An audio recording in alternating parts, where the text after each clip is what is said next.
She didn't fight him. Everyone thinks she did. Everyone pictures Oya grabbing a sword, screaming defiance, going down burning like Shango did.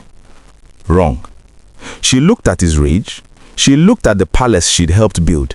She looked at the other wives, still hoping, still managing, still believing love could reach him. Then she walked out. Not ran, not fled.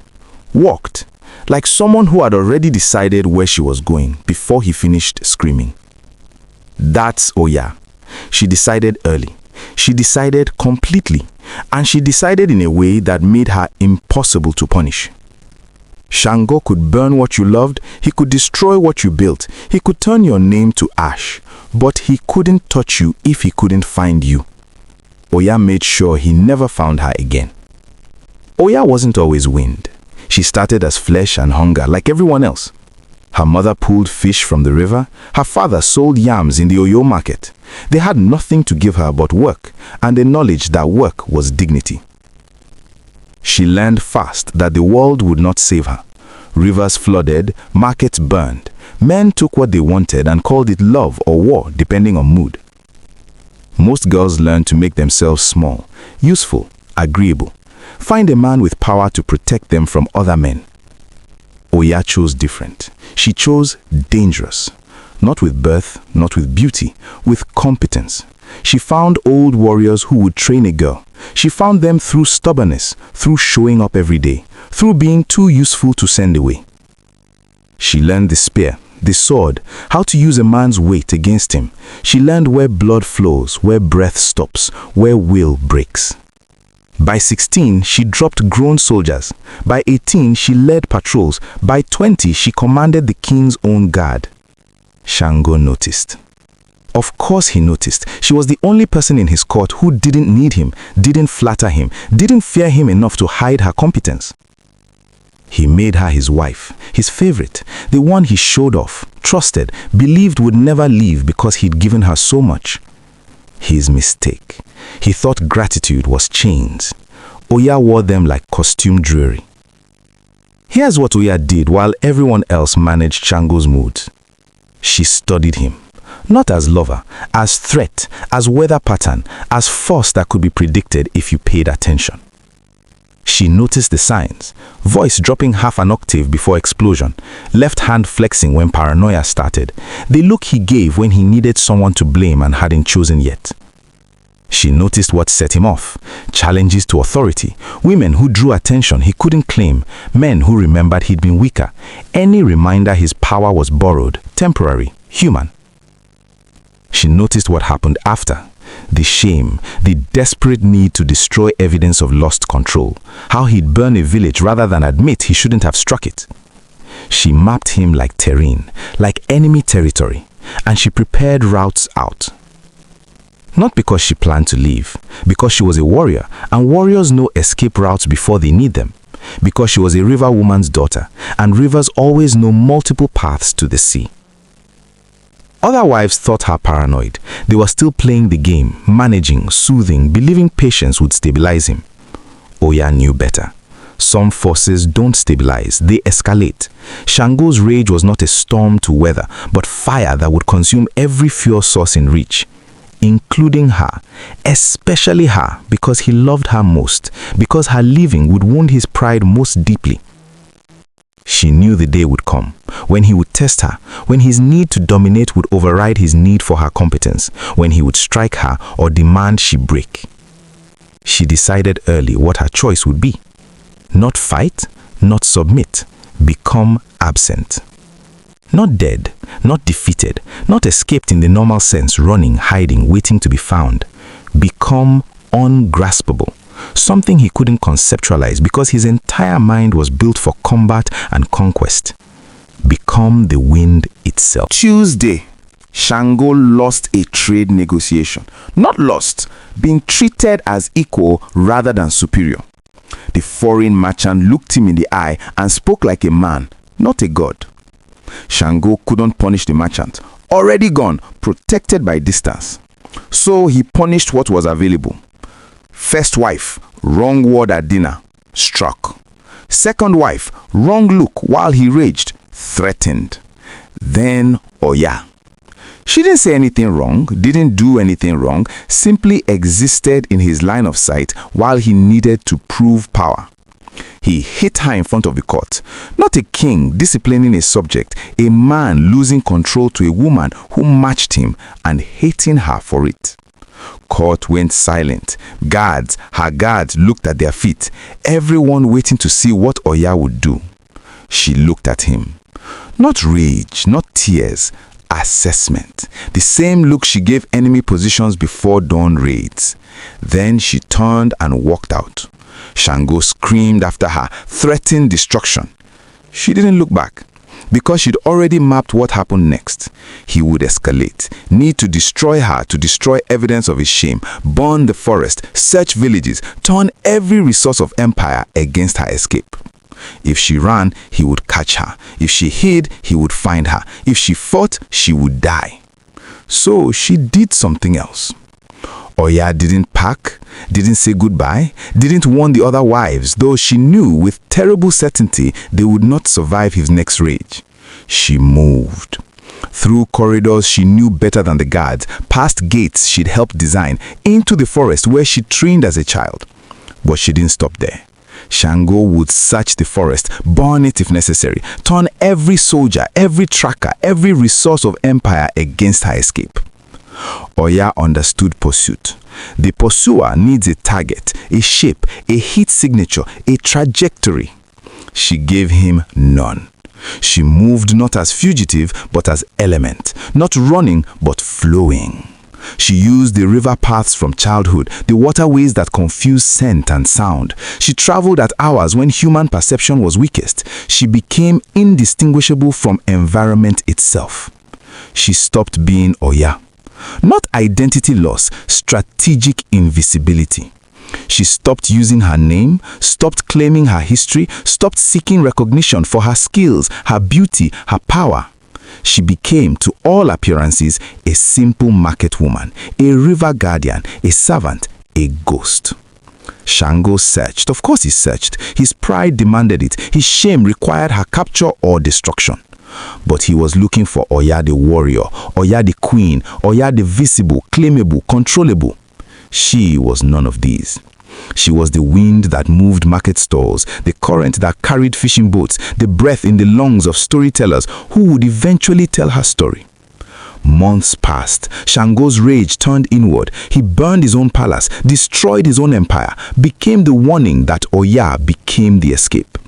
And she built, quietly, invisibly, networks of women who knew how to disappear, systems of exchange that didn't require male protection, knowledge passed hand to hand, mouth to ear, never written, never centralized, never controllable. She didn't fight the empire. She made herself irrelevant to it, became so ungraspable that power couldn't even locate her to oppose her. Here's what Oya built while Shango burned. Invisible infrastructure, networks that looked like gossip, like market chatter, like the background noise of women's work, but carried information, resources, escape routes. She taught others, not explicitly, never, this is how you disappear, just demonstration, example, the woman who handled trouble by not being there when it arrived. Women started noticing, started asking, started learning the patterns. How to make yourself ungraspable without making yourself poor. How to build value that didn't require visibility. How to succeed without becoming a target. Oya didn't create an organization. She created a method, a way of being that spread because it worked. The woman who left her husband and he never found her. The servant who stole from her master and he never suspected her. The trader who built wealth without ever appearing wealthy. Each one a node in a network Oya never controlled, only exemplified. This is the second lesson, the one after disappearance. Build invisibly. Not secretly, not illegally, invisibly. Value that doesn't register on the systems designed to extract, control, tax, or destroy.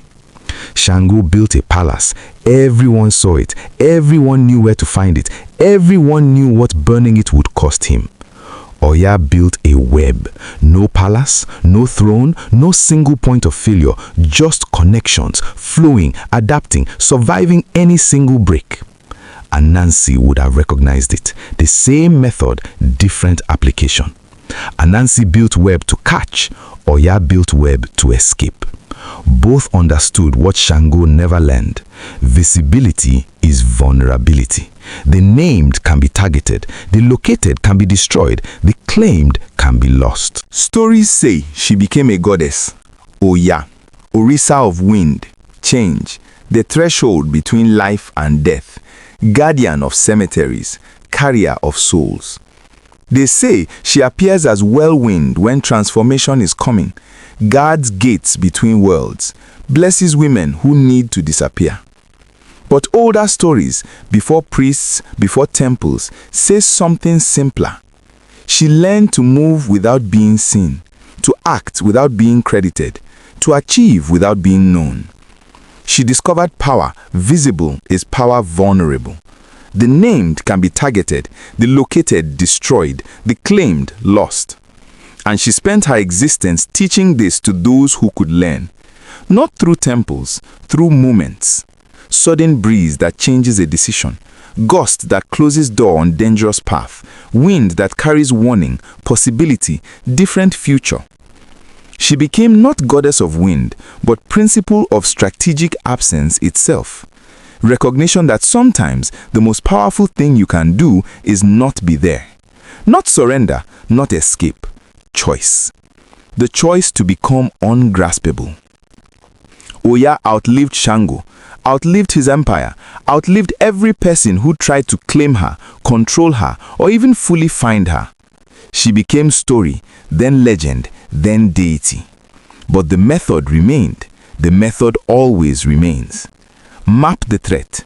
Know their patterns better than they know themselves. What sets them off? What happens after? How they pursue? How they punish? How they eventually destroy themselves?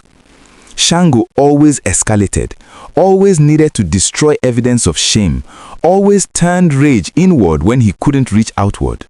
My mentor always needed control, always claimed discovery of others, always collapsed when they couldn't possess. Mapping lets you predict. Prediction lets you prepare. Second, become absent. Not fighting, not submitting, gone from their game entirely. Fighting means engaging on their terms in their arena with their weapons. Submitting means erasure, slow death of self. Absence means they can't find you to oppose you, can't target what they can't locate, can't destroy what they can't grasp. I stopped posting for 3 months. Let them think I had broken them, scared them off, won. While absent, I built new systems, new networks, new value that had nothing to do with their approval or connections. When I returned, I was ungraspable. They couldn't claim me, control me, or even find me in the same way. This is Oya's method, strategic absence. Not for every situation, not for every threat. Use it when facing forces that feed on engagement, on your presence, your reaction, your visibility. When fighting would destroy you and submitting would break you. Toxic employers who need your response to punish. Predatory partnerships who need your visibility to claim. Systems designed to consume whatever energy you give them. Oya didn't use this against every threat. She fought when fighting served her. She submitted temporarily when survival required it. But when Shango's rage became total, when any engagement meant destruction, she became the wind. I've used this 3 times since. Each time, map, absent, build. Each time, survived what would have broken me, built what they couldn't take, became what they couldn't find. You have 3 models, 3 ancestors, 3 ways of being in the world. Anansi builds webs, catches value through connection, patience, network effects, the builder's path. Shango burns, destroys what he loves when his rage exceeds his control, the warning. Oya disappears, becomes ungraspable when presence becomes target, the third way. Most of us oscillate, building until threatened, then burning, then wishing we disappeared instead. The goal is integration, knowing which ancestor to call on, when to weave, when to thunder, when to become wind. But if you remember nothing else, remember this: they can't burn what they can't find. The wind doesn't announce itself, it just changes everything. Choose your moment, choose your method, choose your freedom. I've told you 3 stories now: Anansi's building, Shango's burning, Oya's disappearance. 3 methods, 3 warnings, 3 paths to power. Which one are you? Which one do you need to become? Comment below, tell me your trap, tell me your escape. And if you're in the fire right now, if you are Shango raging or Shango trapped, remember Oya. Remember the wind. Build invisibly, become ungraspable, survive what they can't even find to destroy. The story continues, the method persists, the wind still blows.